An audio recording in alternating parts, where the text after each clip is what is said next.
Welcome to our channel. Today we how to enable HubSpot sequences for cold outreach step by step clearly. To enable HubSpot sequences for cold outreach, begin by logging into your HubSpot account. Navigate to the sales dashboard from the main navigation menu. On the left side, locate the automation section. Click on Sequences to access the Sequences tool.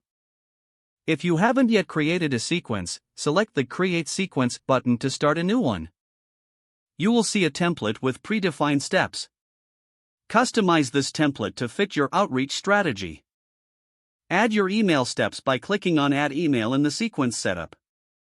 Craft a compelling subject line for your email to capture attention. Write a personalized email body, incorporating the recipient's details for effective engagement. Set the delay time for the next follow-up email in the sequence after sending the initial email. To add more steps, click on Add Follow-up and repeat the email customization process. Once your sequence meets your requirements, save your changes. Next, ensure that you enable the sequence by toggling the activation switch to on. You can now use this sequence for your cold outreach efforts. Select the contacts you want to reach out to by navigating to your contacts list. Click on the Sequences option in the upper right corner. Choose your newly created sequence from the drop-down menu. Confirm the selection to enroll the chosen contacts into the sequence. Finally, review your settings to ensure everything is correct before executing your outreach.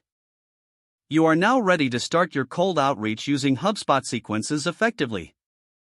If the page does not load, refresh the browser or try again in a private or incognito window. Make sure you are using the correct email address, then retype it carefully to avoid small typos. If your password is not accepted, use the reset option and create a new strong password you can remember. Check your spam folder for verification or security emails, then complete any requested confirmation steps. Enable two-factor authentication if available to improve account security and reduce unauthorized access risk. After signing in, review your profile details so your contact information and settings are accurate and current. If you see an error message, note it down and try again after restarting your device and internet connection. Don't forget to like this video and subscribe to our channel for more step-by-step tech guides.